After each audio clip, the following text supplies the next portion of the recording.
Assalamualaikum warahmatullahi wabarakatuh. Apa kabar sahabat Al-Fatah yang dimuliakan Allah?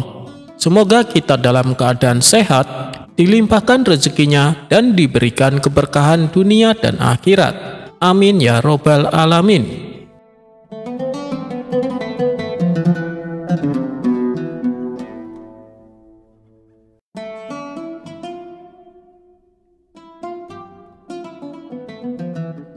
Pada suatu hari di kerajaan Baghdad, pagi menjelang dengan damai. Burung-burung berkicau, pasar mulai ramai, dan istana sibuk dengan aktivitas kerajaan. Namun pagi itu ada sesuatu yang aneh. Baginda Raja terlihat murung. "Kenapa Paduka kelihatan resah?" tanya penasehat kerajaan. "Aku bosan. Aku ingin diuji. Aku ingin tahu siapa di antara rakyatku yang paling cerdik. Suruh semua orang datang dengan makanan sederhana, dan siapa yang bisa memberi makna terdalam dari makanannya, akan aku beri hadiah besar," jawab sang raja menghela napas. Perintah pun disebarkan. Esok paginya, rakyat berdatangan membawa berbagai jenis makanan. Ada nasi kebuli, sup kambing, roti gandum. Tapi yang paling aneh adalah Abu Nawas. Dia hanya membawa satu telur mata sapi yang kuningnya berbentuk hati di atas piring tanah liat. Raja mengangkat alis. "Telur mata sapi, hanya ini?" tanya raja. Abu Nawas tersenyum. "Tunggu dulu Paduka, telur ini lebih dari sekadar makanan. Ini adalah refleksi kerajaan Anda," jawab Abu Nawas. Mendengar jawaban Abu Nawas, semua orang hening. "Lihatlah bentuknya Paduka. Putih mengelilingi kuning seperti rakyat yang mengelilingi raja. Tapi perhatikan baik-baik, putihnya lebih luas, kuningnya kecil di tengah. Ini simbol bahwa rakyat lebih banyak daripada penguasanya," jawab Abu Nawas. Raja mengangguk tertarik. "Tapi ini belum selesai. Coba Paduka cium aromanya." Raja mencium lalu berkata, "Aromanya wangi. Itu karena telur ini segar, yang artinya jika rakyat dan raja saling menjaga, semuanya akan harum dan baik-baik saja. Tapi jika dibiarkan basi, telur ini bisa menjadi busuk. Begitulah kerajaan Paduka, satu retak bisa merusak semuanya." Raja mulai kagum. Tapi penasihat utama kerajaan Wazir Jalal tampak tidak senang. Ia selalu iri dengan kepopuleran Abu Nawas. "Paduka, ini hanya kata-kata puitis. Siapapun bisa memaknai telur dengan filosofi. Ini hanya akal-akalan si Abu Nawas saja. Izinkan saya mengujinya," pinta penasihat utama kerajaan. Raja mengangguk setuju. "Abu Nawas, kalau memang telur ini bisa mewakili kerajaan, apa jadinya jika kuning telurnya hancur?" kata sang wazir. Abu Nawas tersenyum seolah sudah menebak pertanyaan ini. "Jika kuning telur hancur, maka rakyat akan kehilangan pusat kekuatannya. Kerajaan kehilangan rajanya. Tapi bisa juga artinya raja tak bisa menjaga keseimbangannya. Maka rakyat akan menyebar tanpa arah. Bahkan mungkin muncul raja baru dari bagian putihnya." Raja tertegun, tapi si wazir belum puas. "Aku tidak percaya, ini telur biasa. Mungkin ada sulap di baliknya. Biarkan aku memeriksa dapurmu Abu Nawas," pinta penasihat wazir. "Silahkan," jawab Abu Nawas tenang. Para penjaga dikirim ke rumah Abu Nawas. Tapi ketika sampai di sana, mereka hanya menemukan ayam, dapur biasa, dan 10 telur mata sapi lain di atas meja. Anehnya semua kuning telurnya berbentuk hati. Kabar ini sampai ke istana. "Ini pasti sihir," seru sang wazir. "Tak mungkin telur berbentuk hati tanpa tipu daya." Tapi Abu Nawas menjawab, "Paduka, izinkan saya jelaskan." Ia mengambil satu telur mentah dan menggorengnya di depan semua orang. Anehnya, kuning telurnya perlahan membentuk hati. Rahasia ini bukan sihir, tapi teknik. Ia menjelaskan bagaimana ia menekan bagian putih telur dengan sendok kayu di sekitarnya ketika baru pecah, membuat kuningnya terdorong membentuk hati. Semua orang terdiam, bahkan wazir pun kehabisan kata. Raja tersenyum. "Abu Nawas, kau memang luar biasa, tapi ada satu pertanyaan terakhir," pinta Baginda Raja. "Silahkan Paduka," jawab Abu Nawas. "Apa yang akan terjadi jika telur ini dimakan?" tanya Raja kembali. Abu Nawas menjawab dengan tenang. Jika dimakan oleh Raja, maka ini pertanda bahwa Raja memahami rakyatnya, menyerap maknanya, dan menjadikannya bagian dari kebijakannya. Tapi jika dibuang, maka telur itu hanyalah lelucon, seperti kerajaan yang tidak peduli pada rakyatnya, indah di luar tapi sia-sia. Raja berdiri, mengambil telur itu dan memakannya. "Mulai hari ini, aku akan lebih memperhatikan rakyatku, dan kau Abu Nawas akan kujadikan penasehat khusus kerajaan." Semua orang bersorak, kecuali Wazir Jalal yang hanya bisa menggerutu. Namun malam harinya, seorang pelayan istana mendekati Abu Nawas diam-diam dan bertanya, "Tuan, sebenarnya kenapa telur itu bisa berbentuk hati semua? Bahkan telur-telur mentah yang baru dibeli di pasar tidak seperti itu." Abu Nawas tersenyum dan berbisik, "Karena aku menyisipkan benih harapan pada ayam-ayamku. Aku potong makanannya menjadi bentuk hati. Kadang keajaiban itu bukan sihir, hanya ilmu dan perhatian kecil yang dilakukan konsisten." Dan dengan itu, Abu Nawas berjalan pulang ke rumahnya, diiringi cahaya bulan dan seekor ayam yang mengikutinya diam-diam, bertelur sambil berkokok dengan kuning yang membentuk hati.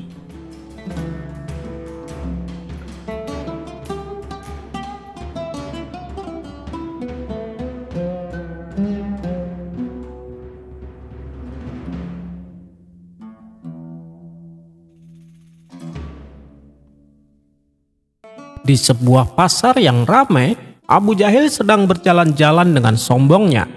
Ia selalu merasa lebih pintar dari orang lain, padahal kenyataannya ia sering tertipu.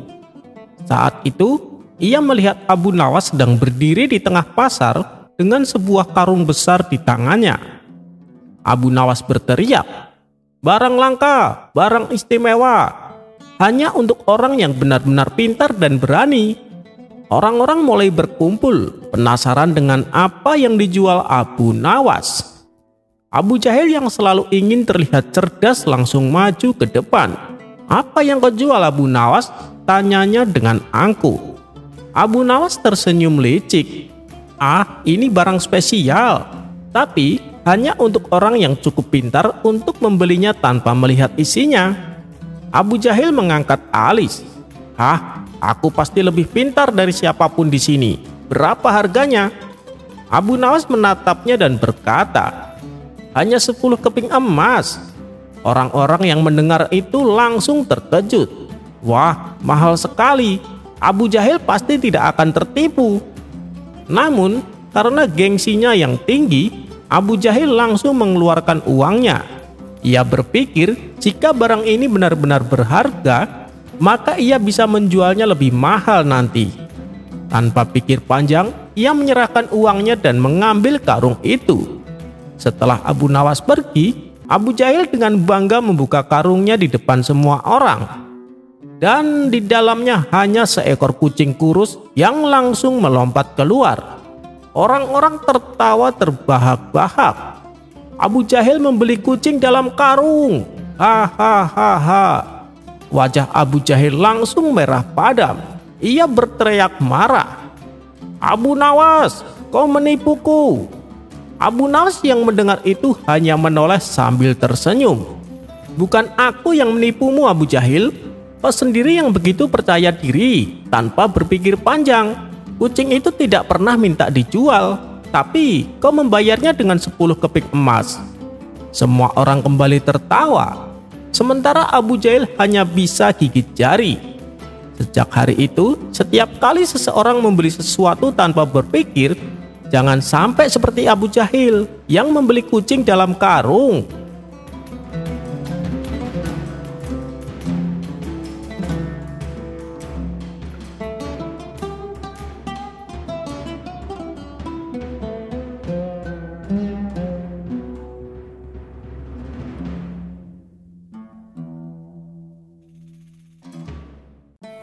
Dikisahkan, tetangga Abu Nawas yang bernama Hasan telah bertahun-tahun menabung untuk membeli seekor sapi. Hingga pada akhirnya uang yang dikumpulkan sudah bertambah banyak. Kemudian uang tersebut langsung ia gunakan untuk membeli seekor sapi. Tapi nasib sial menimpanya. Baru juga 1 malam di dalam kandang, sapinya sudah hilang dicuri maling. Hasan pun menjadi sedih dan kecewa. Ketika ia melaporkan kepada Tuan Hakim tak bisa berbuat apa-apa karena tak ada jejak ataupun petunjuk apapun untuk bisa mengungkap siapa pencurinya. Kabar tentang hilangnya sapi milik Hasan dengan cepat menyebar ke seluruh penduduk. Kemudian salah satu kawan Hasan menyarankan supaya meminta bantuan kepada Abu Nawas untuk menemukan kembali sapinya. Maka pergilah Hasan ke rumah Abu Nawas. "Tolonglah saya, Tuan Abu Nawas, sapi itu hanya milikku satu-satunya yang berharga," kata Hasan sambil menangis. Sejenak Abu Nawas terdiam. Ia terus berpikir bagaimana caranya bisa menolong Hasan. "Baiklah Hasan, mari ikut aku," ajak Abu Nawas. Lalu mereka pergi menuju pasar terdekat. Di sana mereka melihat seorang penjual daging yang sedang menjual daging sapi. Abu Nawas segera mendekatinya dan bertanya dengan serius, "Hei kawan, apakah kamu melihat sapi milik Hasan?" Mendapat pertanyaan tersebut, penjual daging itu menjadi bingung. Ia pun kemudian menjawab, "Tidak, aku tidak melihat sapi milik siapapun. Aku hanya menjual daging yang dibawa oleh peternak." Lalu Abu Nawas berpura-pura memeriksa daging yang dijual. "Wahai Hasan, mungkinkah sapimu berubah menjadi daging ini?" tutur Abu Nawas kepada Hasan. Hasan pun terkejut dan mulai panik. "Apa maksudmu Abu Nawas? Sapiku tidak mungkin berubah menjadi daging," jawab Hasan. "Tenang Hasan, jangan tegang begitu," balas Abu Nawas. Kehadiran Abu Nawas dan Hasan ini menarik perhatian orang-orang di pasar. Apalagi ketika mereka tahu Abu Nawas sedang melakukan penyelidikan. Setelah berhasil menjadi pusat perhatian warga, Abu Nawas berkata di hadapan orang-orang, "Ketahuilah, bagi siapapun pencurinya, jika dalam 1 hari tidak dikembalikan, jangan salahkan saya. Bila aku akan melakukan tindakan seperti yang dulu ayahku lakukan saat kehilangan keledainya," ancam Abu Nawas. Ancaman Abu Nawas ini pun tersebar dan menjadi perbincangan orang-orang. "Waduh, kalau Abu Nawas sampai berkata demikian, berarti dia tidak main-main," kata salah seorang warga yang sedang duduk di sebuah warung bersama kawan-kawannya. "Iya, betul. Ayahnya kan dulu seorang hakim yang tegas ketika masih menjabat. Dia tak segan-segan melakukan segala cara untuk mengungkap kasus pencurian. Bahkan dia pernah sampai melibatkan ratusan prajurit istana agar pencurinya tertangkap. Dan yang aku dengar, para prajurit tersebut bukan prajurit biasa. Mereka terlatih untuk menyiksa dan menginterogasi," sahut yang lainnya. "Kalau begitu, berarti Abu Nawas akan melakukan cara seperti ini. Dia kan dekat dengan Baginda Raja, mudah saja bagi dia untuk meminta bantuannya. Apalagi yang jadi korban adalah orang miskin seperti Hasan. Abu Nawas paling benci dan murka kalau orang miskin yang menjadi korban, timpal warga yang lain." Rupanya percakapan mereka ini terdengar oleh si pencuri yang kebetulan ada di warung tersebut. Ia pun seketika menjadi panik dan ketakutan. Kemudian ia pulang ke rumah untuk mengambil sapi dan akan mengembalikannya kepada Hasan. "Hei kawan, ini sapimu aku kembalikan, tapi tolong jangan beritahu Abu Nawas kalau aku pencurinya. Dan bilang padanya agar membatalkan niatnya, karena sapimu kan telah kembali," kata si pencuri kepada Hasan. Dan pada keesokan harinya dengan wajah ceria, Abu Nawas mendatangi warung tempat biasa ia berkumpul bersama kawan-kawannya. "Wahai Abu Nawas, aku dengar kabar, katanya sapi milik Hasan sudah kembali. Apa itu benar?" tanya salah satu kawannya. "Iya, benar, alhamdulillah," jawab Abu Nawas. "Sepertinya si pencuri takut dengan ancamanmu, Abu Nawas. Tetapi aku penasaran, sebenarnya apa yang dilakukan ayahmu saat kehilangan keledainya?" tanya kawannya penasaran. Dengan entengnya Abu Nawas menjawab, "Yang ayahku lakukan, dia membeli lagi keledai baru." Mendengar jawaban Abu Nawas, spontan kawan-kawannya itu tertawa terpingkal-pingkal.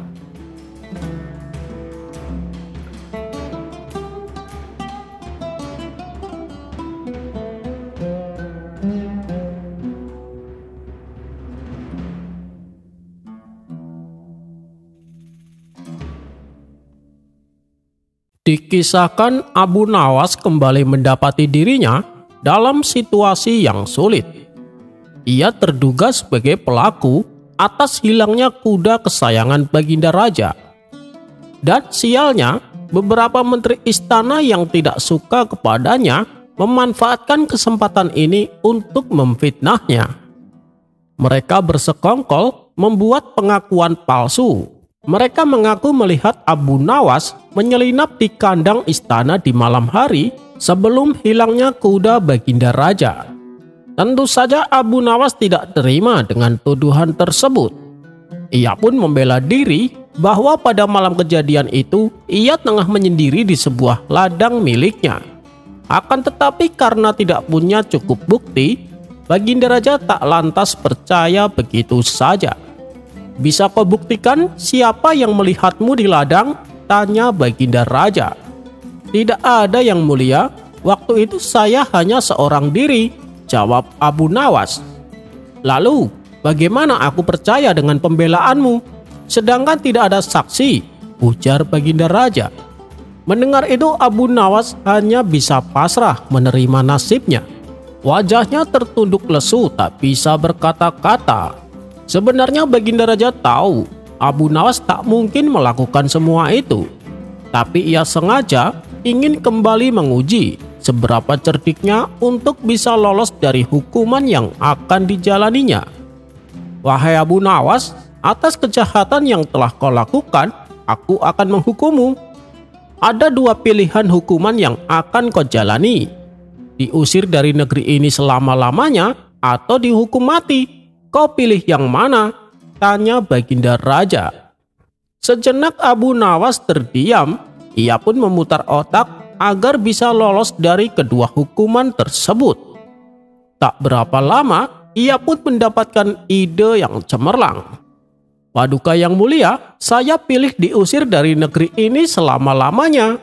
Tapi izinkan saya menentukan sendiri harinya," kata Abu Nawas. "Tidak bisa, Abu Nawas. Kalau kau yang menentukan, bisa saja hukumannya menjadi bulan depan, atau tahun depan, atau beberapa tahun berikutnya," balas Baginda Raja. "Maaf Paduka Yang Mulia, Paduka jangan keliru. Kalau bulan depan berarti aku menentukan bulan. Begitu juga dengan tahun depan, berarti aku menentukan tahun. Yang saya katakan adalah menentukan hari," jelas Abu Nawas. Setelah mendapat penjelasan tersebut, dalam hati Baginda Raja berkata, "Hari hanya ada 7, berarti paling lambat adalah seminggu, dan aku bisa menyaksikan Abu Nawas terusir dari negeri ini selama-lamanya." Akhirnya Baginda Raja pun mengabulkan permintaan Abu Nawas. "Baiklah Abu Nawas, hari apa yang kau pilih?" tanya Baginda Raja. "Ampun Yang Mulia, saya akan menjawabnya besok, karena aku akan berpamitan dengan istri dan anak-anakku," terang Abu Nawas. Setelah berkata demikian, Abu Nawas pun dipersilahkan untuk pulang ke rumah. Singkat cerita, pada keesokan harinya Abu Nawas kembali ke istana menghadap Baginda Raja. "Bagaimana Abu Nawas? Apa kau sudah menentukan harinya?" tanya Baginda Raja. "Sudah Paduka Yang Mulia," jawab Abu Nawas. "Bagus. Jadi hari apa kau akan meninggalkan Baghdad untuk selama-lamanya?"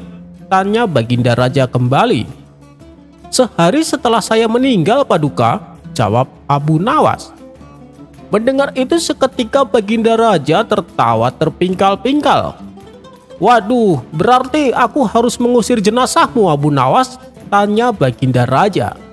"Benar Paduka Yang Mulia, dan yang namanya diusir harus disuruh jalan sendiri," celetuk Abu Nawas. Abu Nawas, mana ada jenazah bisa jalan sendiri?" kata Baginda Raja kembali tertawa. Berkat akal cerdiknya, Abu Nawas pun kembali lolos dari hukuman.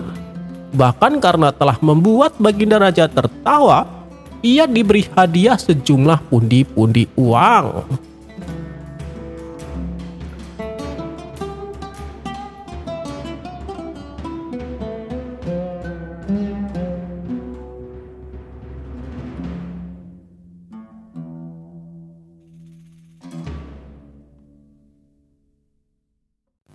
Dikisahkan suatu sore Abu Nawas terlihat mengendarai kuda.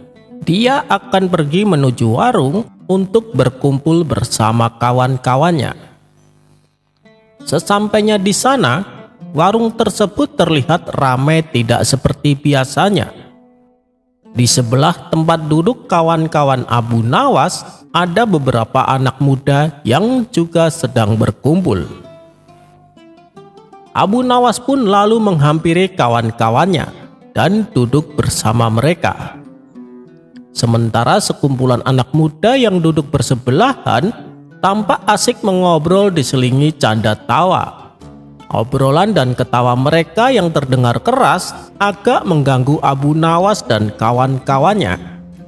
Salah satu kawan Abu Nawas lalu berkata, "Pemuda zaman sekarang minim sopan santun. Sudah tahu banyak orang tua di sebelahnya, tapi suara mereka tidak direndahkan." Abu Nawas membalas, "Sudahlah, namanya saja anak muda. Kita sebagai orang tua harus mengalah dan arif." Yang lain menimpali, "Benar apa yang dikatakan Abu Nawas, orang tua memang lebih arif dari anak muda." Sekumpulan anak muda di sebelah mereka tidak terima mendengar hal itu. Kemudian salah satu dari mereka berkata, "Kalian para orang tua memang lebih arif, tapi kami anak muda jauh lebih kuat dari kalian." Kawan-kawan Abu Nawas sependapat dengan ucapan si pemuda. Tapi beda dengan Abu Nawas, ia sama sekali tidak setuju. "Ah, kata siapa? Menurutku tua atau muda itu sama saja. Tenagaku waktu masih muda sama saja dengan ketika sudah tua," saut Abu Nawas. "Wahai Pak Tua, coba buktikan ucapanmu," kata salah satu pemuda. "Baik, akan aku buktikan. Kau lihat kuda yang aku naiki? Waktu aku masih muda, aku tak kuat mengangkatnya. Dan sekarang ketika aku sudah tua, aku masih tidak kuat juga," jawab Abu Nawas. "Kalau kau tak percaya, coba angkat kudaku itu. Pasti tenagamu tidak kuat seperti aku," lanjut Abu Nawas. Mendengar itu spontan kawan-kawan Abu Nawas tertawa terpingkal-pingkal. Adapun si pemuda berlalu meninggalkan Abu Nawas dengan menahan rasa malu.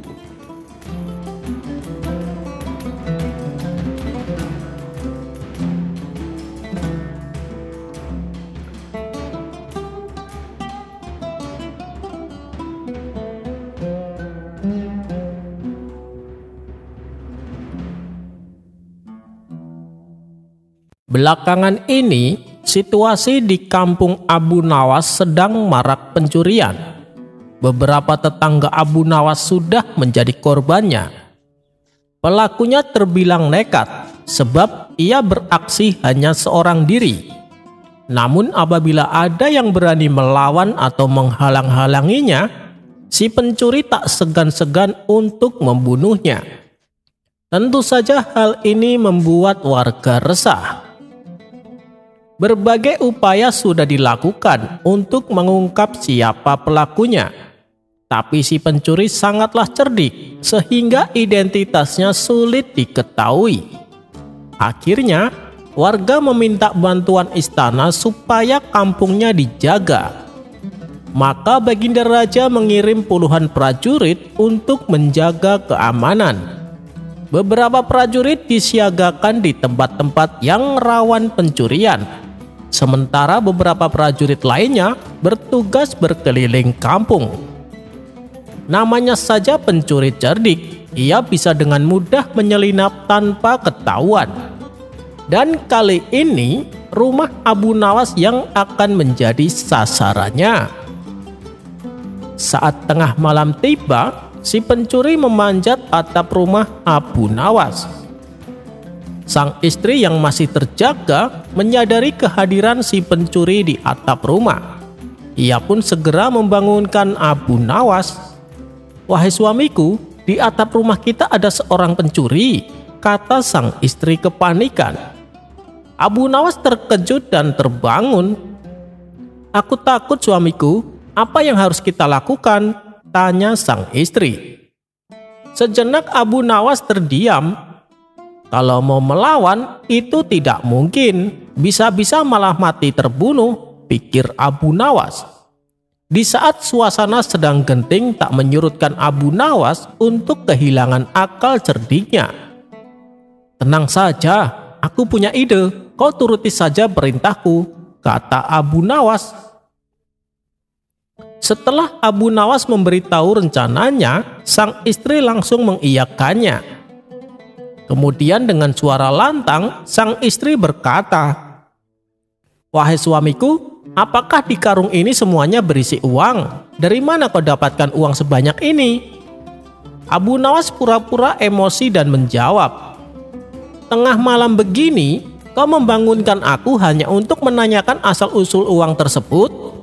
Sang istri kembali berkata, "Benar wahai suamiku, sebab aku penasaran, uang sebanyak ini kau dapatkan dari mana?" Abu Nawas membalas, "Dulu, semasa muda, aku adalah perampok dan uang tersebut adalah hasil rampokanku." "Ah, aku tidak percaya, kamu pasti bohong," ujar sang istri. "Wahai istriku, jika kau tahu apa rahasianya, pasti kau akan percaya," tutur Abu Nawas. "Ceritakanlah padaku, aku sungguh ingin mengetahuinya," timpal sang istri. "Aku akan memberitahumu, tapi kamu harus janji, jangan bilang siapa-siapa. Sebab bila rahasia ini sampai kedengar oleh si pencuri, dia bisa menggasak semua uang kita," ujar Abu Nawas. "Saya janji suamiku, saya tidak akan mengatakan kepada siapapun," balas istrinya. "Begini wahai istriku, waktu itu aku memanjat atap rumah yang akan aku satroni. Sebelum itu, aku melihat ke atas langit. Apabila bulan belum muncul, aku menunggunya," kata Abu Nawas. "Untuk apa menunggu bulan?" tanya istrinya pura-pura penasaran. "Justru di sini rahasianya. Apabila bulan sudah muncul, aku akan terjun dari atap rumah, tapi dengan mengucapkan mantra 3 kali. Abrakadabra," kata Abu Nawas memberitahu. "Apakah tidak berbahaya?" tanya sang istri. "Tentu saja tidak. Dengan mantra tersebut, cahaya bulan akan membuatku melayang dan jatuh perlahan. Itulah kenapa aku menunggu bulan muncul, dan dengan mantra tersebut, aku bisa masuk ke dalam rumah orang tanpa terlihat oleh siapapun. Dan aku bisa mencuri rumah orang tanpa ketahuan," kata Abu Nawas menjelaskan. Sementara si pencuri yang berada di atap rumah Abu Nawas mengupik pembicaraan mereka berdua. "Ilmu yang luar biasa, kau sungguh bodoh Abu Nawas. Malam ini hartamu akan saya kuras habis tanpa kamu sadari," kata si pencuri dalam hati. Ia pun segera mempraktekkan ilmu yang ia dengar dari Abu Nawas. Malam ini aku sangat beruntung, cahaya bulan sangat mendukung untuk aksiku. Ia bersinar sangat terang, kata si pencuri. Abrakadabra, ucap si pencuri. Kemudian ia membiarkan dirinya jatuh dari atap rumah. Aksinya ini membuat si pencuri jatuh ke tanah dengan kondisi terluka parah. Tulang rusuknya patah, tulang kakinya juga patah. Si pencuri menggeliat dan berteriak kesakitan. Mendengar ada kegaduhan di depan rumah, Abu Nawas dan para tetangga beramai-ramai mendatanginya. Ada apa ini Abu Nawas? Dan siapa yang terluka ini? Tanya salah satu warga. Dia adalah si pencuri yang selama ini meresahkan, jawab Abu Nawas. Tidak lama kemudian, para prajurit istana yang menjaga keamanan datang dan meringkus si pencuri. Dan sejak saat itu suasana kampung Abu Nawas pun menjadi aman kembali.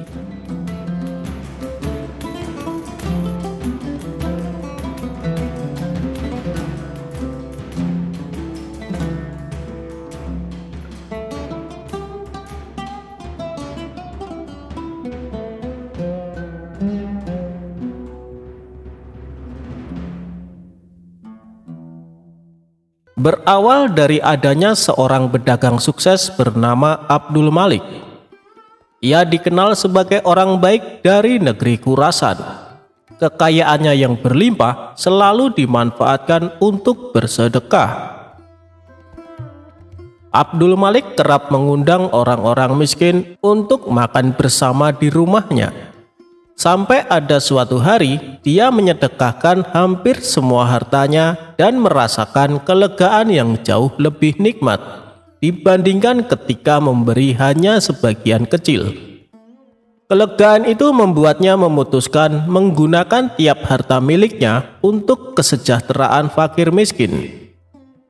Abdul Malik membebaskan hatinya dari segala kekayaan duniawi dan berserah diri kepada takdir Allah Subhanahu wa Ta'ala. Suatu ketika saat sedang menunaikan sholat, Abdul Malik melihat sosok gaib muncul dari lantai kamarnya. Sosok itu ternyata seorang laki-laki berjubah berpenampilan layaknya seorang sufi. Laki-laki misterius tersebut menghampiri Abdul Malik dan berkata, "Wahai Abdul Malik, manusia murah hati dari Khurasan, aku adalah dirimu sendiri karena engkau telah berbuat kebajikan yang sungguh mulia. Kau mampu melepaskan diri dari kekayaan tanpa merasa menjadi orang hebat. Oleh karena itu, aku menganugerahkan kau dari sumber anugerah yang sejati. Ketahuilah, setiap hari dengan cara ini aku akan muncul di depanmu. Saat itu pukullah aku dan aku akan berubah menjadi emas. Ambillah emas itu sebanyak yang kau mau.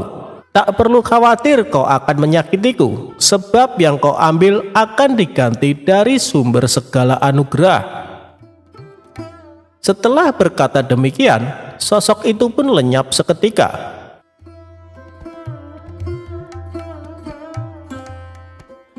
Keesokan harinya, Abdul Malik kedatangan tamu seorang kawan bernama Abu Jahal.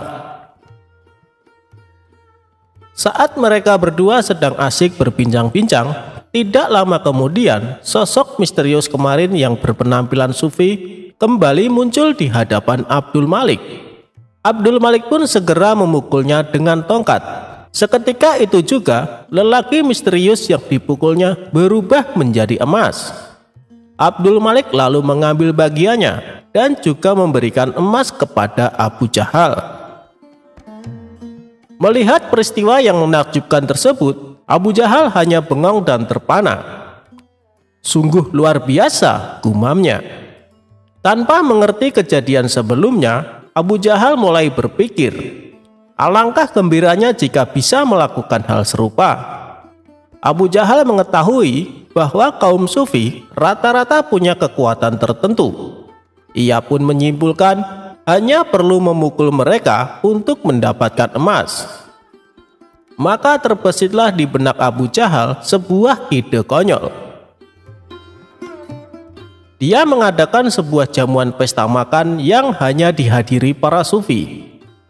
Ketika para sufi ini sudah makan kenyang, Abu Jahal diam-diam mengeluarkan tongkat dan tanpa ampun dihantamnya para tamu undangan sampai tersungkur ke tanah. Kenapa tidak ada yang berubah jadi emas? Batin Abu Jahal. Dikarenakan masih penasaran, Abu Jahal kembali memukuli mereka dengan tongkat. Tentu saja perbuatan ini membuat para sufi ketakutan. Mereka serempak kabur berlarian meninggalkan rumah Abu Jahal. Akibat perbuatan tersebut, para sufi mengadukan Abu Jahal kepada Tuan Hakim. Setelah itu ditangkaplah Abu Jahal dan disidangkan.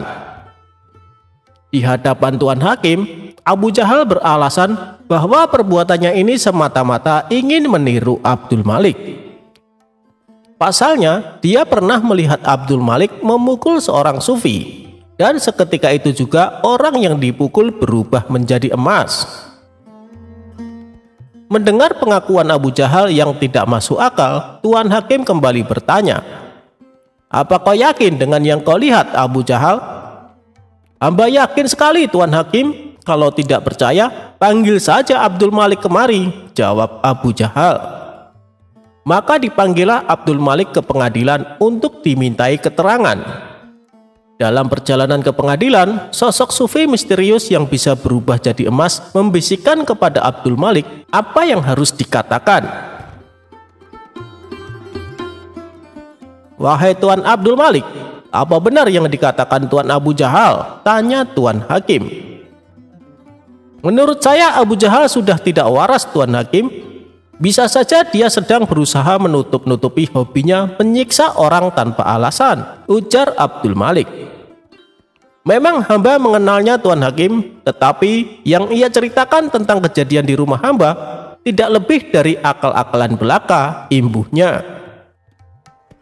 Abu Jahal sempat membantah dan memprotes perkataan Abdul Malik. Ia juga menunjukkan barang bukti berupa emas yang didapat dari Abdul Malik. Abu Jahal, Abdul Malik itu saudagar kaya, tentu punya banyak emas," balas Tuan Hakim. Dikarenakan tidak punya bukti dan yang diceritakan tidak masuk akal, akhirnya Abu Jahal dihukum penjara.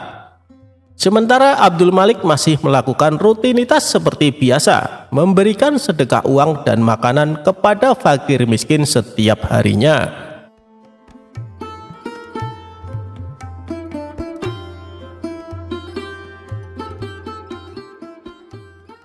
Abu Nawas perlihatkan wajah setan, ternyata memang mengerikan.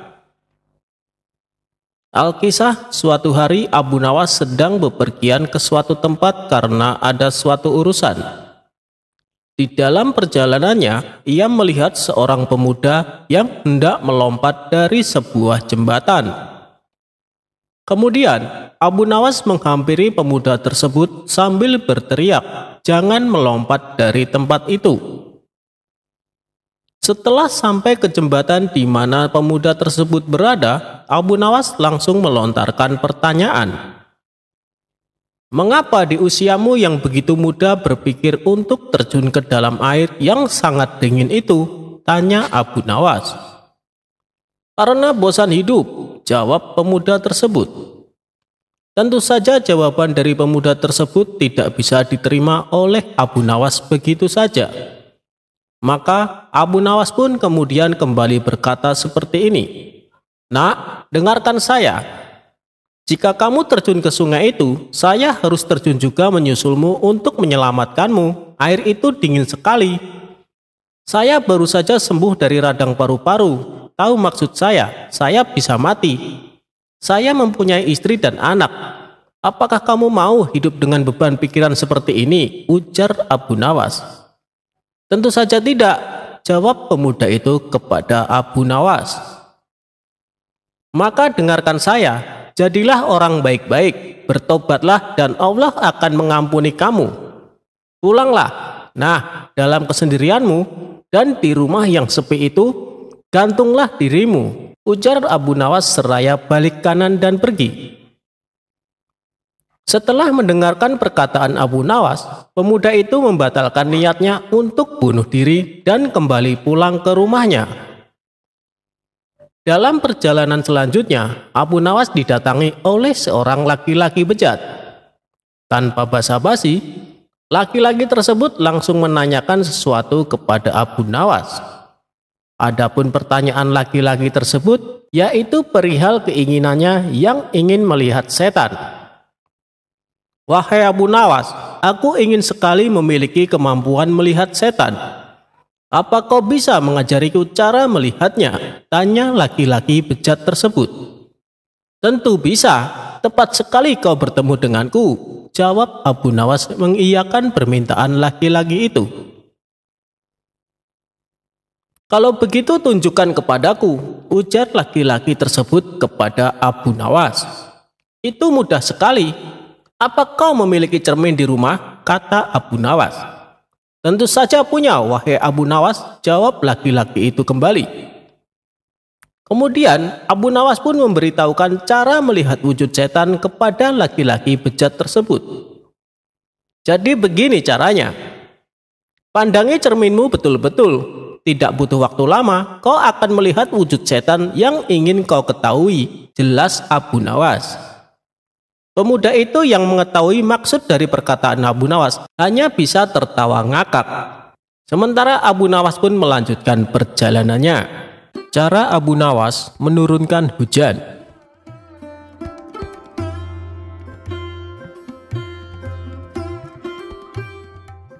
Kisahnya bermula ketika Abu Nawas melakukan kesalahan yang membuat Baginda Raja sangat marah. Baginda Raja memerintahkan pasukan istana untuk secepatnya menangkap Abu Nawas. Sementara sosok humoris itu yang sedang berada di rumah memberitahukan kepada istrinya, "Wahai istriku, sepertinya aku harus meninggalkan kampung halaman untuk beberapa waktu," ucap Abu Nawas. "Ada masalah apa lagi, wahai suamiku? Kenapa engkau terlihat ketakutan?" tanya sang istri yang sangat khawatir. "Aku telah membuat kesalahan yang membuat Baginda Raja murka. Aku yakin tidak lama lagi pasukan istana datang kemari untuk menangkapku," jawab Abu Nawas. Kemudian Abu Nawas mengemas bajunya ke dalam tas dan segera pergi meninggalkan rumah. Ternyata dugaan dia benar. Selepas kepergiannya, beberapa prajurit istana datang menggeledah rumah Abu Nawas. "Mana Abu Nawas?" tanya salah satu prajurit kepada istri Abu Nawas. "Dia sudah pergi meninggalkan kampung ini," jawab istri Abu Nawas. Para prajurit pun langsung balik ke istana menghadap Baginda Raja. "Mana Abu Nawas?" tanya Baginda Raja. "Ampun Paduka yang mulia, Abu Nawas sudah tidak ada di rumahnya," kata istrinya. "Dia sudah meninggalkan kampung ini," jawab salah satu prajurit. "Kurang ajar, dia coba menghindari hukuman," pikir Baginda Raja. Sementara Abu Nawas mulai mengembara dan berpindah-pindah tempat dari kampung satu ke kampung yang lainnya.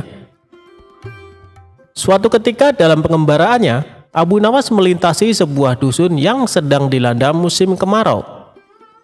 Abu Nawas yang mengenakan jubah dan sorban layaknya ulama besar sempat membuat perhatian warga. Mereka mengira Allah Subhanahu wa Ta'ala telah mengirim seorang waliullah untuk menolong dusunnya yang sedang mengalami musim kemarau. Para warga pun segera mengerumuni Abu Nawas. "Assalamualaikum Syekh. Sudilah kiranya Tuan Syekh mampir sebentar di rumah kami," pinta kepala dusun. Abu Nawas pun sudah menolaknya. Namun karena para warga memaksa, ia pun mau tidak mau menerima ajakan mereka ke rumah kepala dusun. Abu Nawas dijamu berbagai macam hidangan dan diperlakukan istimewa layaknya raja. "Apa yang membuat kalian memperlakukanku sedemikian istimewa, padahal kalian tidak mengenalku?" tanya Abu Nawas. "Begini Tuan Syekh, dari penampilan Tuan, kami yakin kalau Tuan adalah ulama besar yang dikirim Allah Subhanahu wa Ta'ala untuk membantu desa kami," jawab kepala dusun. "Memangnya apa yang menimpa desa kalian?" tanya Abu Nawas lagi. "Sudah berbulan-bulan desa kami mengalami musim kemarau.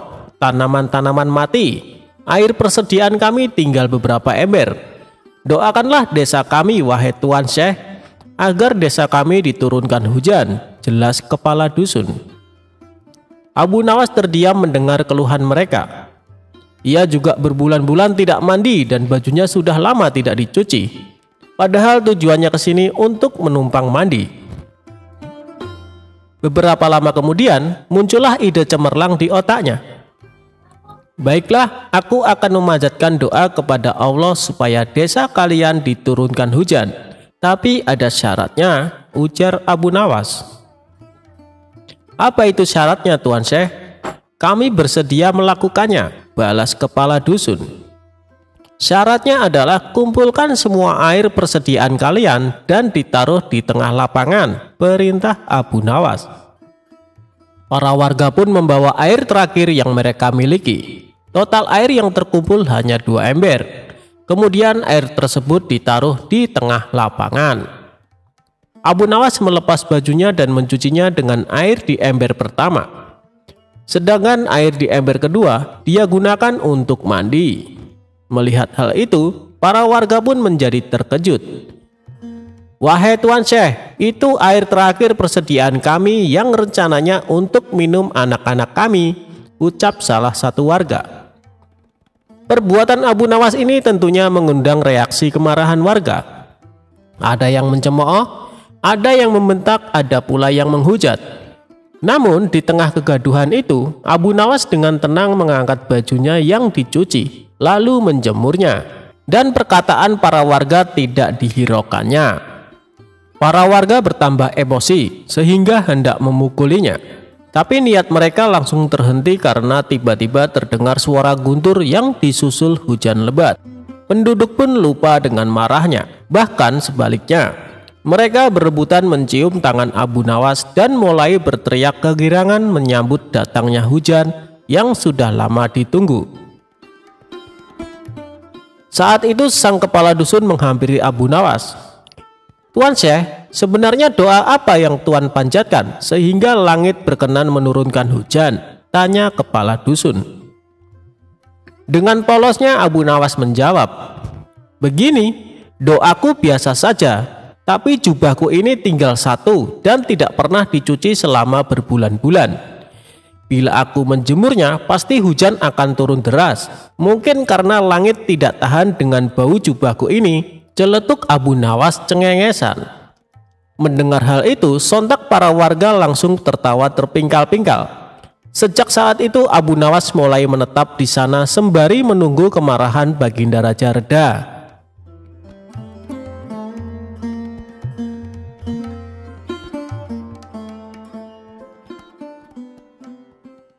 Abu Nawas berpura-pura gila. Siapa sih Abu Nawas? Tokoh lucu yang juga dianggap ulama besar ini berasal dari Persia. Lahir di Ahwas pada tahun 750 Masehi. Meninggal pada tahun 819 Masehi di Baghdad. Ketika beranjak dewasa, dia mengembara ke Basra dan Kufa. Dia bergaul dengan orang Badui dan belajar bahasa Arab di sana. Ia sangat pandai bersyair, berpantun, dan menyanyi. Setelah dia hafal berbahasa Arab, adat istiadat, dan kebiasaan orang Badui, dia memutuskan untuk pulang ke kampung halamannya. Namun bersama ayahnya dia pergi ke Baghdad dan menghambakan diri kepada Baginda Raja Baghdad saat itu. Ayahnya Abu Nawas bernama Maulana. Di Baghdad dia diangkat menjadi penghulu kerajaan. Suatu ketika ayah Abu Nawas sakit parah karena memang usianya sudah lanjut dan akhirnya meninggal. Mengetahui hal itu, raja memerintahkan untuk memanggil Abu Nawas untuk mengubur jenazah ayahnya. Setelah acara pemakaman selesai, Baginda Raja berencana mengangkat Abu Nawas menjadi penghulu atau kadi kerajaan untuk menggantikan ayahnya. Mengetahui hal itu, Abu Nawas yang diketahui cerdas itu tiba-tiba berperilaku aneh. Orang-orang dibuat heran oleh Abu Nawas. Setelah upacara pemakaman ayahnya, dia mengambil sepotong batang kayu dan menungganginya seperti kuda. Dia berlari-lari dari kuburan ke rumahnya.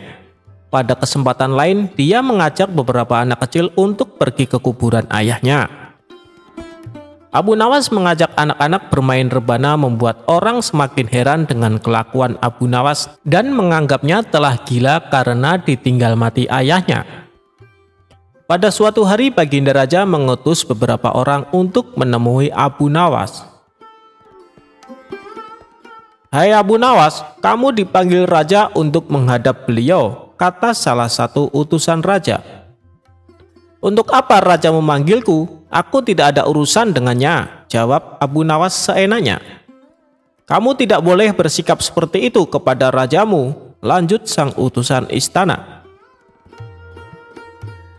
"Hei utusan istana, kau tak perlu banyak bicara. Kau ambil kudaku ini dan bawalah ke sungai. Mandikanlah dia supaya bersih dan segar," ucap Abu Nawas sambil memberikan sebatang pisang yang dianggapnya kuda betulan.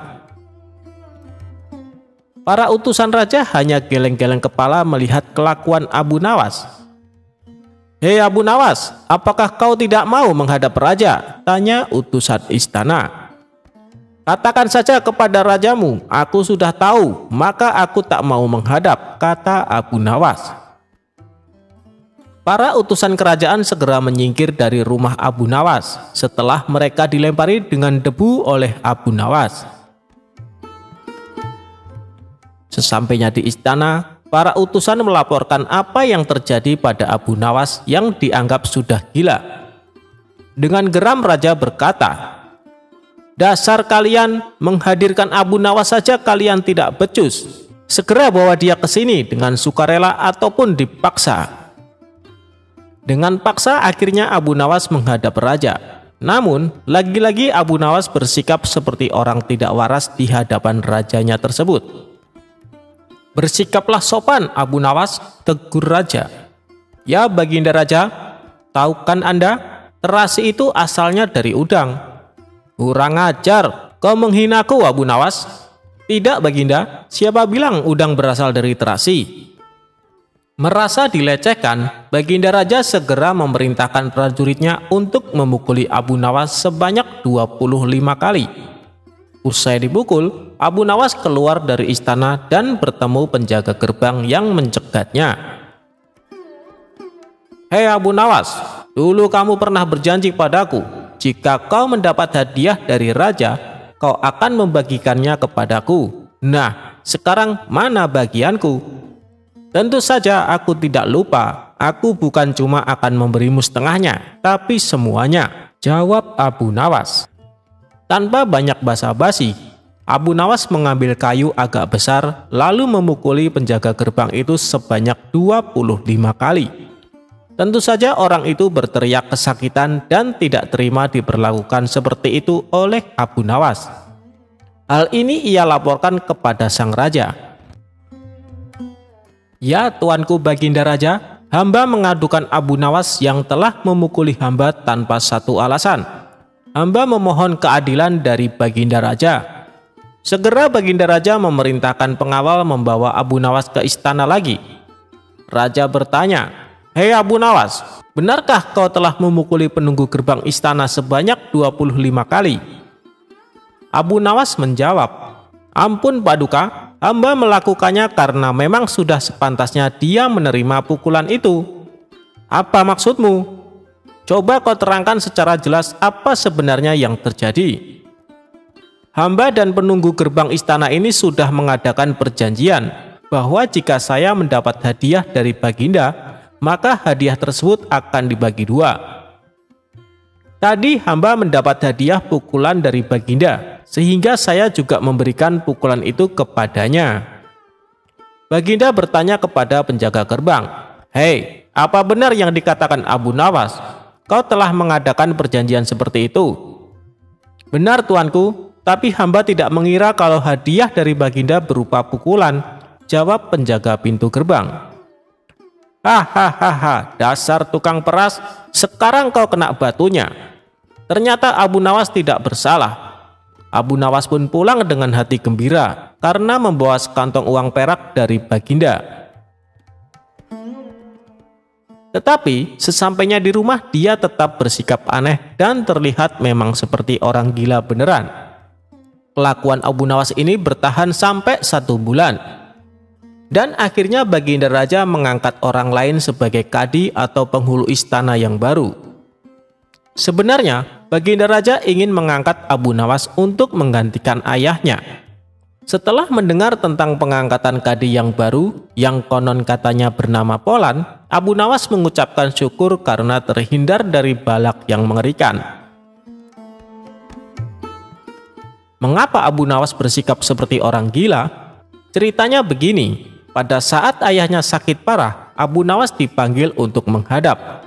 Bapaknya berkata, "Hei anakku, aku hampir mati. Coba kau cium telinga kanan dan telinga kiriku." Abu Nawas menuruti saja perintah ayahnya. Telinga kanan berbau harum, namun telinga kiri berbau busuk. Melihat anaknya kebingungan, akhirnya Syekh Maulana menceritakan apa yang terjadi. Pada suatu hari, datanglah 2 orang yang mengadu masalah padaku.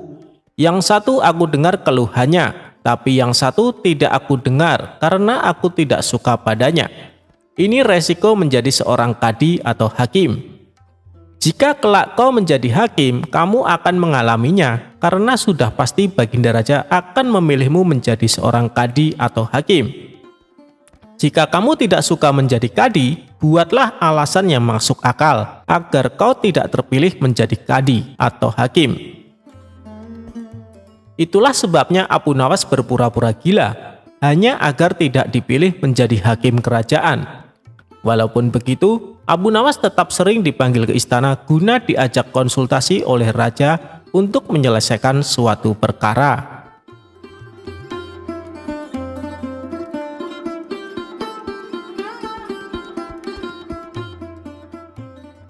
Abu Nawas tangkap harimau berjenggot.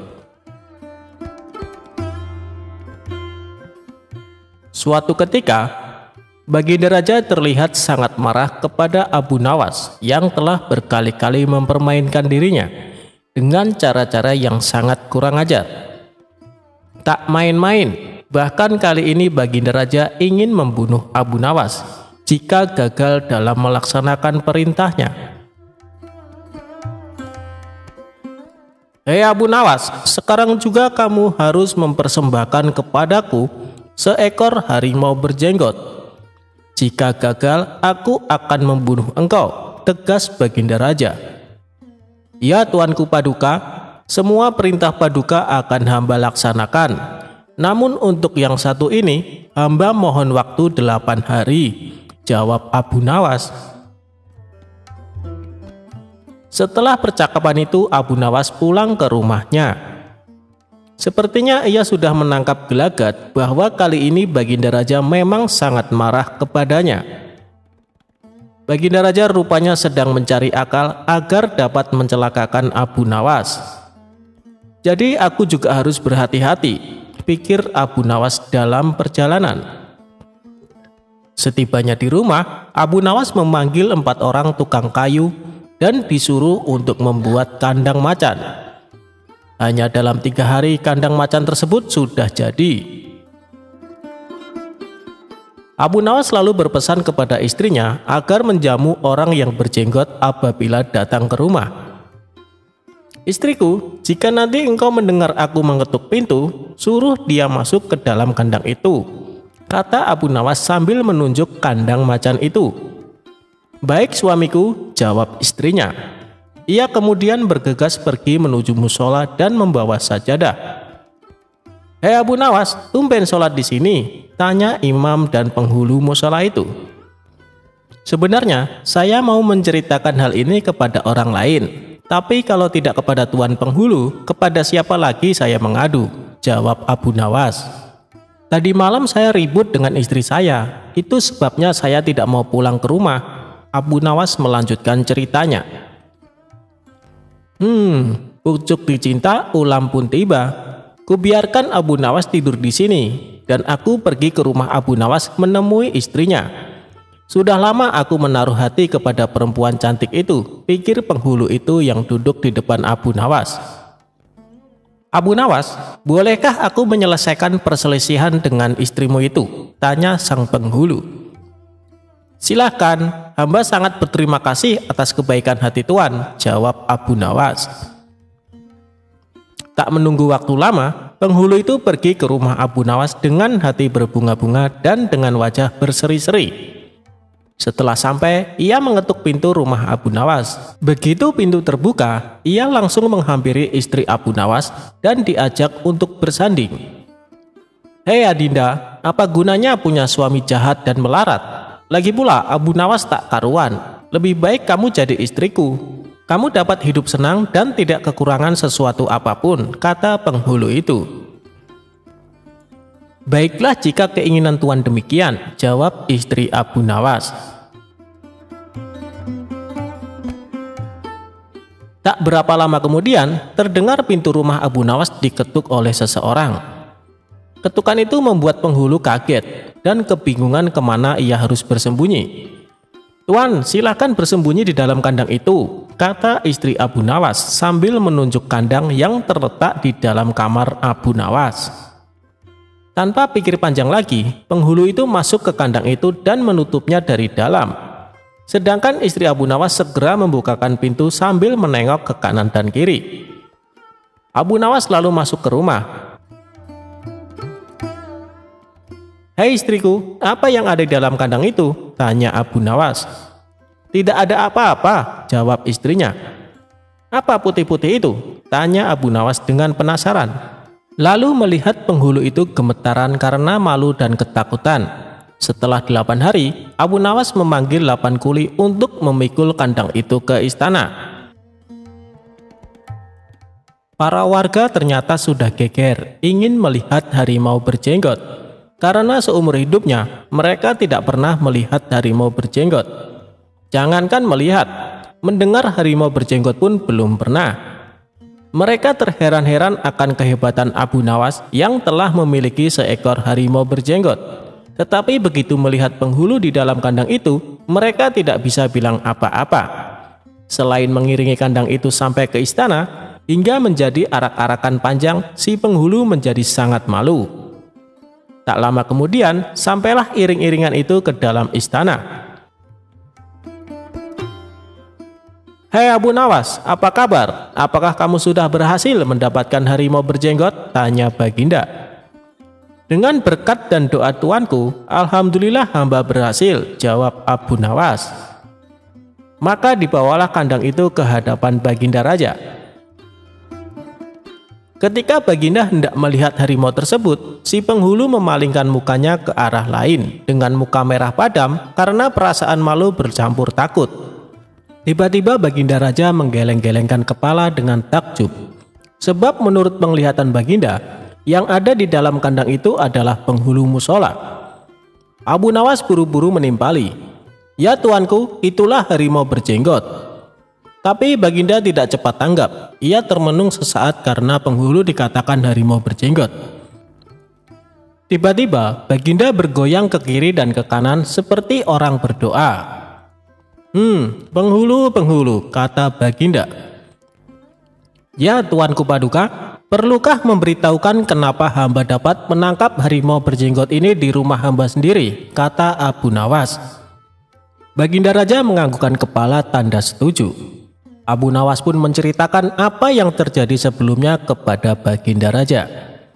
Ya, aku maklum sudah, ujar Baginda Raja sambil menoleh ke kandang itu dengan mata berapi-api.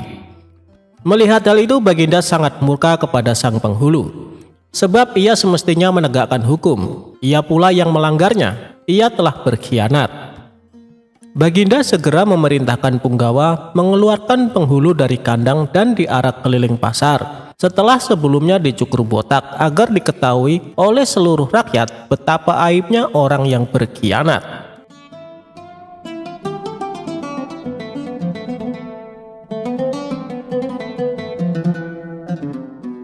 Tidak pernah akur dengan tetangga, Abu Nawas saling ejek di tempat acara syukuran.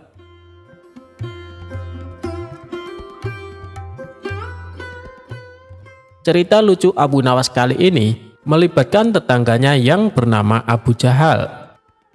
Bermula dari setiap kali ada tetangga yang mengadakan pesta, biasanya Abu Jahal yang paling rakus. Tanpa malu ia makan semua hidangan yang ada di meja makan. Bahkan Abu Jahal pernah sampai menyembunyikan makanan di dalam kantong bajunya. Perbuatan ini membuat tamu-tamu yang lain merasa risih. Tapi oleh Abu Nawas dijadikan kesempatan untuk mengerjai Abu Jahal. Hal ini ternyata sudah sering terjadi. Dimanapun tempat mengadakan acara pesta, Abu Jahal menunjukkan sifat rakusnya. Disitulah Abu Nawas langsung mengerjainya. Tentu saja ulah konyol Abu Nawas ini membuat para tamu yang hadir tertawa terpingkal-pingkal. Sementara Abu Jahal yang sering menjadi bahan tertawaan menyimpan rasa dendam kepada Abu Nawas. Ia pun berniat ingin membalasnya. Sampai pada suatu ketika, Tuan Hamid yang merupakan tetangga mereka hendak mengadakan pesta syukuran. Semua tetangga diundang untuk makan malam, termasuk Abu Jahal dan Abu Nawas. Ini kesempatan yang tepat untuk membalas perbuatan Abu Nawas, pikir Abu Jahal. Ketika hari sudah menunjukkan malam, Abu Jahal pun berangkat ke rumah Tuan Hamid untuk menghadiri jamuan makan malam. Sesampainya di sana, ternyata para tamu undangan sudah duduk berkumpul di depan meja yang besar. Di situ tampak juga Abu Nawas yang sedang mengobrol bersama tamu lainnya. Sembari menunggu hidangan yang akan disajikan, Abu Jahal menghampiri mereka. Ia sengaja mengambil tempat duduk yang bersebelahan dengan Abu Nawas.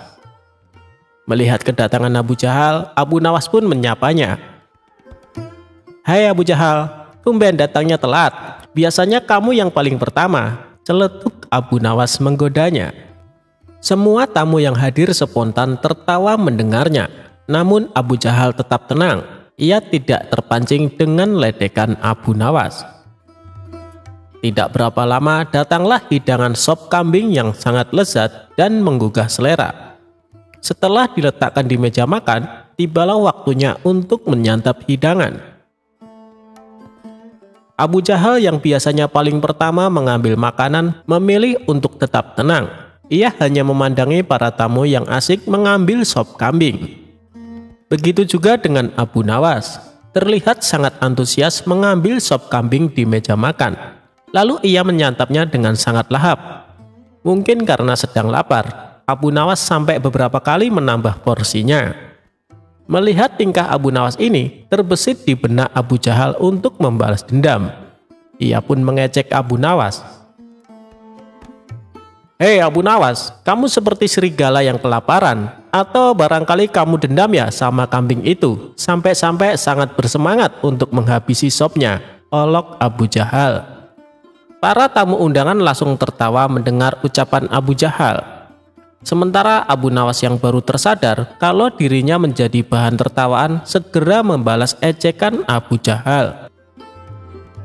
"Hei Abu Jahal, sop kambing ini lezat sekali. Kenapa kamu tidak memakannya? Biasanya kan kamu paling pertama dan yang paling banyak memakannya. Jangan-jangan kamu dibesarkan oleh induk kambing ini ya? Dan dia yang menyusuimu waktu kecil. Makanya kamu tidak tega untuk menyantap dagingnya," balas Abu Nawas.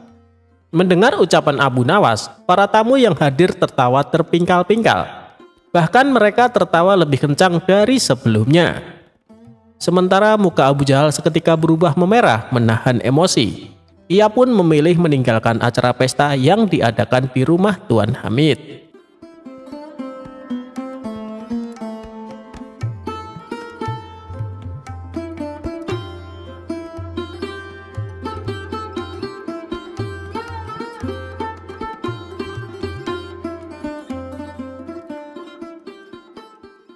Abu Nawas dan buah anggur. Pada suatu hari, hakim di istana telah wafat karena suatu penyakit. Raja menyuruh orang yang dikenalnya menjadi hakim baru di istana. Semua orang mengira hakim tersebut akan kejam dan bengis kepada para rakyat. Tak lama kemudian, hakim baru datang ke istana. Beberapa rakyat yang melihat hal tersebut pun datang ke istana dengan membawakan buah sebagai tanda selamat. Hakim bertanya kepada seluruh rakyat yang datang, "Di mana Abu Nawas?" "Kami tidak tahu, Tuan Hakim," jawab salah satu rakyat. Kemudian, setelah selesai dari istana, beberapa orang memberitahu Abu Nawas mengenai hakim baru.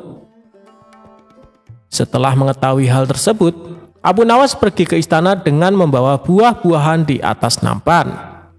Sayangnya, ketika di jalan semua buahnya jatuh menggelinding. Abu Nawas berusaha mengambil semua buah-buahannya. Karena cukup kesal dan lelah, Abu Nawas memakan semua buah-buahan hingga tersisa 1 butir buah. 1 butir buah tersebut dibawanya ke istana. Dan hakim baru yang melihat Abu Nawas menyambutnya dengan hangat. Kemudian Abu Nawas mempersembahkan 1 butir buah yang dia bawa. Dengan hal itu, ternyata hakim malah senang. "Meskipun hadiahmu sederhana, kamu berhak menerima hadiah yang besar dariku," ucap hakim. Hakim kemudian meminta prajurit untuk memberikan 1 kantong uang yang banyak. Abu Nawas senang dengan pemberian hakim baru. Kemudian dia kembali pulang ke rumah. Sesampainya di rumah, Abu Nawas menceritakan semuanya kepada istrinya. Setelah diberitahu, istrinya menyarankan Abu Nawas untuk memberikan buah yang lebih banyak lagi kepada hakim agar mendapatkan uang yang banyak. Keesokan harinya, Abu Nawas membawa buah nanas di keranjang yang telah dia persiapkan. Saat di jalan, Abu Nawas bertemu dengan temannya. "Kamu mau kemana, Abu Nawas?" tanya temannya. "Aku mau ke istana bertemu dengan Tuan Hakim," jawab Abu Nawas. "Apakah nanas yang kau bawa itu untuk Tuan Hakim?" tanya temannya. "Ya, tentu," kata Abu Nawas. Teman Abu Nawas menyarankan dia untuk memberikan buah anggur saja agar lebih pantas diterima oleh hakim baru. Abu Nawas setuju dengan saran temannya. Kemudian dia pergi ke pasar untuk membeli anggur terbaik di sana. Akhirnya sampailah Abu Nawas ke istana dan hakim baru menyambutnya dengan hangat. Setelah mengetahui buah yang dibawa Abu Nawas, hakim sangatlah marah. "Kamu tahu kan saya paling benci dengan buah anggur," ucapnya penuh dengan emosi. Kemudian hakim meminta prajurit untuk melempari buah anggur ke Abu Nawas. Ketika dilempari buah anggur, Abu Nawas malah berkata, "Alhamdulillah." Mendengar ucapan Abu Nawas berkali-kali, hakim merasa heran. Kemudian dia bertanya kepada Abu Nawas, "Abu Nawas, kenapa kamu terus mengucapkan Alhamdulillah ketika dilempari buah anggur?" tanya hakim. "Begini Tuan Hakim, awalnya aku ingin membawa 1 keranjang buah nanas untuk Tuan Hakim. Untungnya ada temanku yang menyarankan untuk membawa buah anggur saja. Bayangin coba kalau buah nanas yang dilemparkan bisa benjol kepala saya," jawab Abu Nawas cengengesan. Mendengar jawaban Abu Nawas, hakim terpingkal-pingkal mendengarnya. Kemudian dia diperbolehkan kembali pulang ke rumah.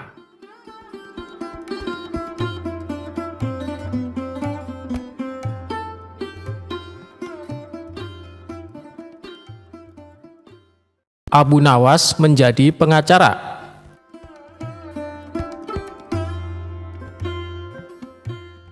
Suatu hari, raja didatangi oleh orang miskin yang mengadukan suatu masalah.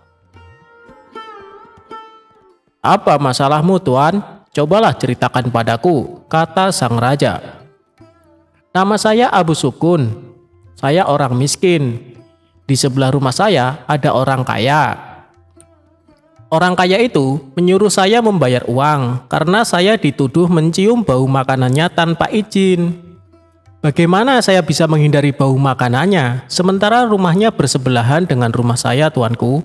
kata Abu Sukun. "Apakah Anda sudah membawa kasus ini ke pengadilan?" tanya raja. "Sudah, tuanku. Namun hakim telah menghukum saya untuk membayar 100 dinar atas permintaan orang kaya itu." Saya tidak punya uang untuk membayar sebanyak 100 dinar. Orang miskin seperti saya, dari mana saya mendapatkan uang sebanyak itu? Jawab Abu Sukun dengan sedih. Jika hakim telah mengambil keputusan, itu artinya kau bersalah dan harus membayar dendanya, kata raja. Tiba-tiba Abu Nawas berbisik kepada raja. Raja mengangguk tanda setuju dengan Abu Nawas. Besok saya akan pergi ke pengadilan untuk meminta masalah ini untuk dibicarakan lagi, supaya mendapat keadilan, kata raja.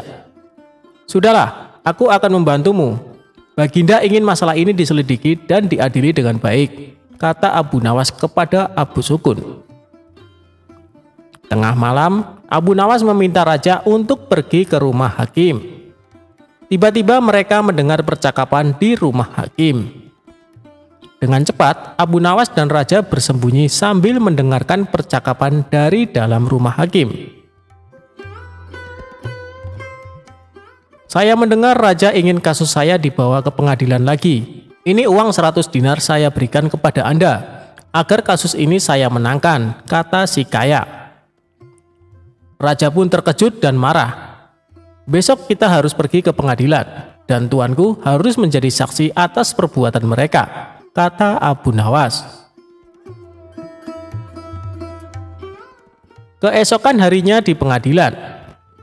Hakim, Abu Sukun telah mencium bau makanan dari rumah saya tanpa izin. Sebagai bukti, Abu Sukun semakin gemuk sementara saya semakin kurus. Itu tidak adil dan saya meminta Abu Sukun untuk membayar 100 dinar untuk bau makanan yang sudah dicium Abu Sukun, kata orang kaya. Di pengadilan, Abu Nawas adalah pengacara Abu Sukun. Abu Nawas berkata, Hakim, tidak adil jika Abu Sukun dihukum hanya karena mencium baunya saja. Sedangkan orang kaya ini yang memakan makanan dan merasa kenyang. Agar adil, saya usulkan agar orang kaya ini dibayar dengan mendengarkan suara 100 keping dinar, kata Abu Nawas tegas. Sementara, uang 100 dinarnya harus diberikan kepada Abu Sukun karena sudah difitnah. Dan hakim sendiri akan dihukum oleh raja karena memakan 100 dinar uang suap dari orang kaya, kata Abu Nawas. Hakim kaget dan sangat malu ketika tindakannya juga terungkap. Benar Hakim, aku telah melihat dan mendengar dengan jelas tentang penipuanmu tadi malam, kata sang raja. Baginda Raja sangat terkesan dengan penjelasan Abu Nawas dan memecat hakim karena tidak jujur dan memakan suap. Ingat, menjadi hakim kalau tidak benar dan adil akan dijebloskan ke neraka, kata Abu Nawas sambil memberi nasihat. Raja pun senang dan memberikan banyak hadiah kepada Abu Nawas.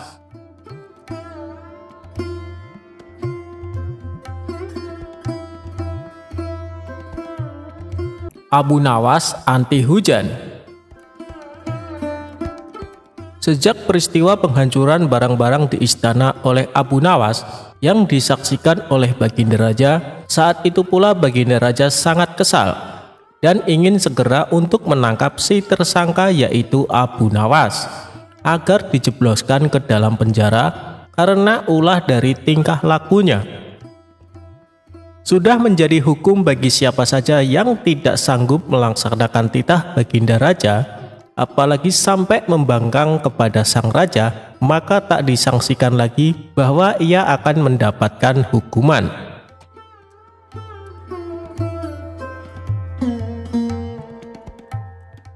Baginda Raja pun tahu Abu Nawas amat begitu takut kepada beruang. Suatu hari, Baginda Raja memerintahkan prajuritnya untuk menjemput Abu Nawas agar bergabung dengan rombongan Baginda Raja berburu beruang. Abu Nawas merasa takut dan gemetar, tetapi ia tidak berani menolak perintah dari Baginda Raja tersebut. Dalam perjalanan menuju ke hutan, tiba-tiba cuaca yang cerah berubah menjadi mendung beraroma kegelapan. Seketika Baginda Raja langsung memanggil Abu Nawas. Dengan penuh ta'zim dan rasa hormat, Abu Nawas pun mendekati Baginda Raja. Tanya Baginda Raja tanpa sedikit pun senyum di wajahnya. Ampun tuanku, hamba belum tahu, jawab Abu Nawas dengan polosnya. Kau pasti tahu bahwa sebentar lagi akan turun hujan. Hutan masih jauh dari sini. Kau beri kuda yang lamban. Sedang aku dan pengawal-pengawalku akan menunggangi kuda yang cepat. Nanti pada waktu makan siang kita berkumpul di tempat peristirahatanku. Bila hujan turun, kita harus menghindarinya dengan cara kita masing-masing agar pakaian kita tetap kering. Sekarang mari kita berpencar, Baginda Raja menjelaskan. Kemudian Baginda Raja dan rombongan mulai bergerak dan berpencar. Abu Nawas kini tahu Baginda Raja akan menjebaknya. Lalu ia harus mencari akal. Ia pun memutar otak cerdiknya. Dan ketika Abu Nawas sedang berpikir, tiba-tiba hujan pun turun. Begitu hujan turun, Baginda Raja beserta rombongannya segera memacu kuda mereka masing-masing untuk mencapai tempat perlindungan yang terdekat. Tetapi karena derasnya hujan, Baginda Raja dan para pengawalnya basah kuyup. Ketika waktu makan siang tiba, Baginda Raja bersegera menuju tempat peristirahatan. Belum sempat baju Baginda Raja dan para pengawalnya kering, Abu Nawas datang dengan menunggang kuda yang amat lamban. Baginda Raja dan para pengawalnya seketika terperangah terkejut, kebingungan karena baju Abu Nawas tidak basah sama sekali. Padahal dengan kuda yang paling cepat pun, Baginda Raja beserta para pengawalnya tidak bisa mencapai tempat berlindung yang paling dekat sekalipun. Pada hari berikutnya, Abu Nawas diberi kuda yang cepat yang kemarin ditunggangi oleh Baginda Raja sendiri. Kini Baginda Raja dan para pengawal-pengawalnya menunggangi kuda-kuda yang lamban. Setelah Abu Nawas dan rombongan kerajaan berpencar, hujan pun turun seperti kemarin. Kini hujan lebih deras daripada hari kemarin. Baginda Raja dan para pengawalnya lagi-lagi basah kuyup karena kuda yang mereka tunggangi tidak bisa berlari dengan kencang. Pada waktu makan siang tiba, Abu Nawas pun tiba di tempat peristirahatan lebih dahulu daripada Baginda Raja beserta rombongannya. Kemudian Abu Nawas menunggu Baginda Raja. Selang beberapa saat, Baginda Raja dan para pengawalnya tiba dengan pakaian yang basah kuyup. Melihat Abu Nawas dengan pakaian yang tetap kering seolah tidak terkena hujan, atau memang Abu Nawas manusia anti hujan, saat itu pula Baginda Raja menjadi penasaran dibuatnya. Beliau tidak sanggup lagi menahan keingintahuan yang selama ini disembunyikannya. Terus terang bagaimana caranya kamu menghindari hujan, wahai Abu Nawas? Tanya Baginda dengan penuh rasa penasaran. Mudah tuanku yang mulia, kata Abu Nawas sambil tersenyum. Sedangkan aku dengan kuda yang cepat saja tidak sanggup untuk mencapai tempat berteduh terdekat, apalagi dengan kuda yang sangat lamban ini, tegas Baginda Raja. Hamba sebenarnya tidak melarikan diri dari hujan, tuan, tetapi begitu waktu hujan turun, lalu hamba secepat mungkin melepas pakaian hamba dan bersegera melipatnya, lalu mendudukinya. Ini hamba lakukan sampai hujannya berhenti, ungkap Abu Nawas. Diam-diam Baginda Raja akhirnya mengakui kecerdikan Abu Nawas.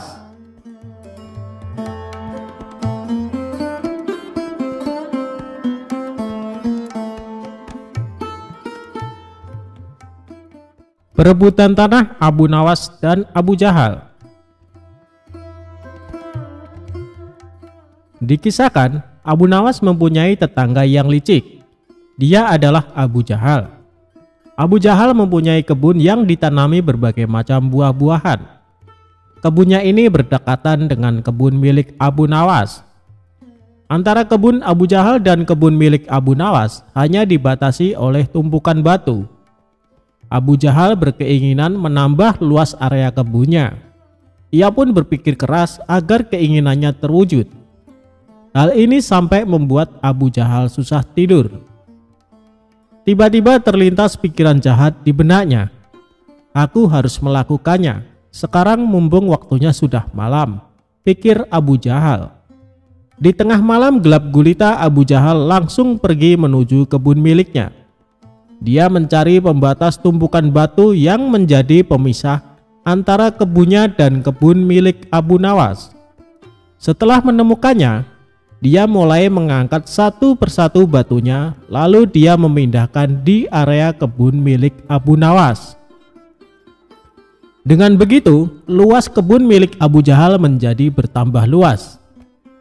Setelah selesai, dia kembali pulang ke rumahnya dengan sembunyi-sembunyi, dan dia senang dengan apa yang dilakukannya. Selama beberapa hari, Abu Nawas tak menyadari dengan perbuatan Abu Jahal. Ia masih santai menanam buah-buahan di area yang telah dicuri Abu Jahal. Seiring berjalannya waktu, buah yang ditanami Abu Nawas kini berbuah. Buahnya besar-besar dan segar. Melihat hal itu, Abu Jahal senang bukan kepalang. Ia pun segera memanen tanaman buah tersebut. Tidak berapa lama datanglah Abu Nawas. Ia sangat terkejut melihat Abu Jahal memanen tanaman buah miliknya. "Hei Abu Jahal, apa yang kamu lakukan?" seru Abu Nawas. "Aku sedang memanen buah yang ada di kebunku," jawab Abu Jahal. "Apa kau bilang? Ini masih area kebunku Abu Jahal," balas Abu Nawas. "Hei Abu Nawas, kamu mengigau ya? Coba kau lihat batu pembatasnya," tegas Abu Jahal. Sejenak Abu Nawas terdiam. Kenapa tumpukan batunya bisa pindah ya? Atau aku yang kurang teliti, pikir Abu Nawas. "Tapi kan buah itu aku yang menanamnya, Abu Jahal," ucap Abu Nawas. "Itu sih salahmu sendiri, kenapa menanam buah di area kebunku?" "Berarti ini adalah milikku," sahut Abu Jahal. "Kurang ajar, ini pasti ada yang tidak beres," kata Abu Nawas dalam hati.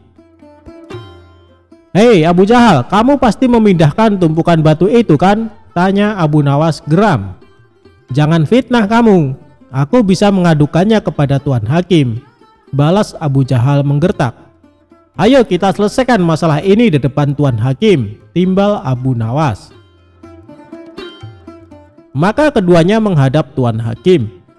Di hadapan Tuan Hakim, antara Abu Nawas dan Abu Jahal saling mengadukan masalahnya. Setelah mendengar penuturan dari kedua belah pihak, Tuan Hakim pun berkata, "Jujur saja saya sangat bingung, siapa di antara kalian yang benar? Tapi sepertinya aku lebih percaya Abu Jahal." "Kenapa Tuan Hakim begitu mudah memutuskan hal itu? Anda adalah hakim yang terkenal bijak. Harusnya Anda lebih berhati-hati dalam memutuskan," balas Abu Nawas tidak terima.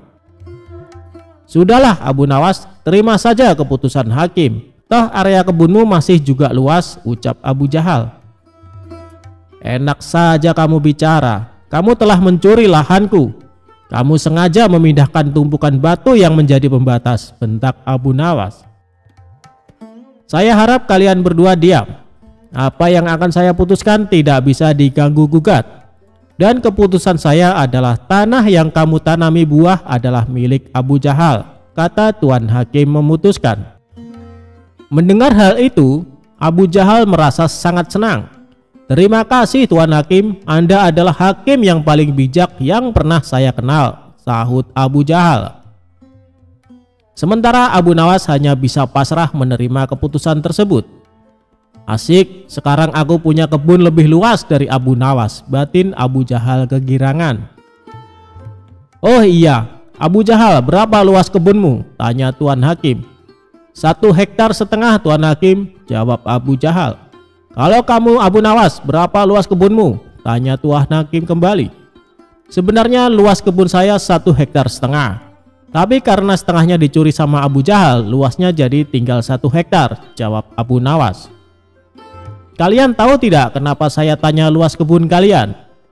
Karena kemarin saya dapat surat langsung dari Baginda Raja. Beliau memerintahkan kepada saya, barang siapa yang mempunyai kebun yang luasnya lebih dari 1 hektar, maka akan disita negara beserta isi-isinya. Dan bagi siapa saja yang menentang peraturan ini akan dihukum mati. Hal ini Baginda Raja terpaksa lakukan karena kondisi keuangan negara sedang krisis," kata sang hakim menjelaskan. Seketika raut wajah Abu Jahal yang tadinya ceria mendadak berubah menjadi terkejut. "Waduh, celaka. Aku akan kehilangan kebunku," pikir Abu Jahal ketakutan. "Maaf Tuan Hakim, Sebenarnya luas kebun saya hanya 1 hektar, tutur Abu Jahal. Tadi kamu bilang katanya luas kebunmu 1,5 hektar. Sekarang bilangnya 1 hektar. Kamu jangan main-main Abu Jahal, bentak Tuan Hakim. Saya berani bersumpah Tuan Hakim, kebun saya memang luasnya hanya 1 hektar. Tumpukan batu yang jadi pembatas antara kebun saya dan kebun milik Abu Nawas telah saya pindahkan dari tempatnya, ujar Abu Jahal. Oh begitu. Jadi tanah yang ditanami buah oleh Abu Nawas sebenarnya masih area kebun Abu Nawas? Tanya Tuan Hakim memastikan. Benar Tuan Hakim, jawab Abu Jahal. Bagaimana denganmu Abu Nawas? Apakah benar luas kebunmu 1,5 hektar? Tanya Tuan Hakim kepada Abu Nawas. Benar Tuan Hakim, jawab Abu Nawas semakin pasrah. Nah kalau begini kan jelas siapa yang sebenarnya berbohong. Pengawal, tangkap Abu Jahal dan masukkan ke dalam penjara karena dia telah mengaku mencuri area kebun milik Abu Nawas, perintah Tuan Hakim. Tapi Tuan Hakim, kebun saya tidak disita kan? Tanya Abu Jahal khawatir. Tidak ada yang namanya penyitaan. Itu hanya trik saya saja supaya saya bisa menyelesaikan perkara kalian berdua dengan adil, balas Tuan Hakim. Mendengar hal itu, Abu Jahal langsung terkulai lemas, sementara Abu Nawas tersenyum bahagia karena ia bisa mendapatkan kembali luas kebunnya. Demikianlah kisah cerdik Abu Nawas melawan Abu Jahal.